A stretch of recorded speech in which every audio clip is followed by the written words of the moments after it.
তামাক নিয়ন্ত্রণে ষষ্ঠ জাতীয় কর্মশালা মঙ্গলবার সকালে ঢাকার খামারবাড়িতে অনুষ্ঠিত হয়েছে।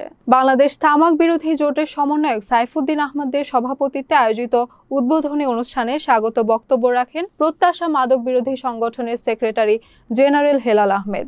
ভিডিও বার্তায় বক্তব্য রাখেন ভাইটাল স্ট্র্যাটেজিসের ডিরেক্টর আশিস পান্ডে ও হেলথ ব্রিজ ফাউন্ডেশন অব কানাডার সিনিয়র অ্যাডভাইজার দেবরা ইনফরমসন। কর্মশালায় জাতীয় তামাক নিয়ন্ত্রণ সেলের মহাপরিচালক মোহাম্মদ আখতারুজ্জামান, সাবেক সরকারি উপদেষ্টা ফরিদা আক্তার, ঢাকা বিশ্ববিদ্যালয়ের অধ্যাপক ডক্টর রুমানা হক, বাংলাদেশ ক্যান্সার সোসাইটির সভাপতি অধ্যাপক ডক্টর গোলাম মহিউদ্দিন ফারুক সহ বিভিন্ন বিশেষজ্ঞরা আলোচনায় অংশ নেন। প্ল্যানারি সেশনে বাংলাদেশের তামাক নিয়ন্ত্রণ আইন ও বর্তমান পরিস্থিতি বিষয়ক মূল প্রবন্ধ উপস্থাপন করেন ভাইটাল স্ট্র্যাটেজিসের কারিগরি পরামর্শক আমিনুল ইসলাম সুজন। বক্তারা তামাকের ক্ষতিকর প্রভাব নিয়ন্ত্রণে কঠোর আইন বাস্তবায়ন ও জনসচেতনতা বৃদ্ধিতে সকলকে সক্রিয় ভূমিকা রাখার আহ্বান জানান।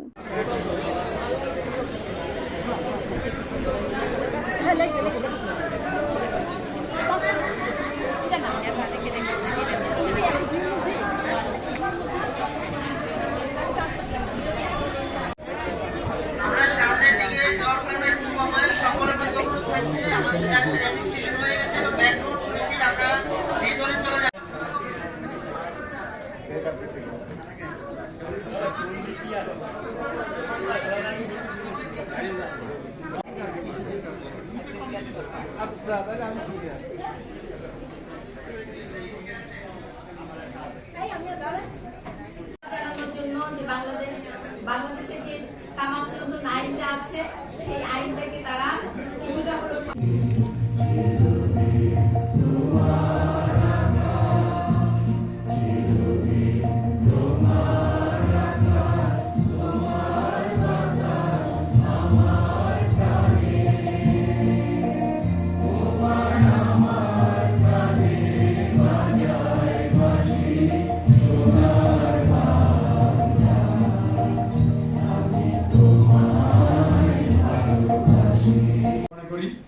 পাশাপাশি আমি দেখতে পাচ্ছি গ্রাসরুট লেভেল থেকে আমাদের অনেক সংগঠন চলে আসছে।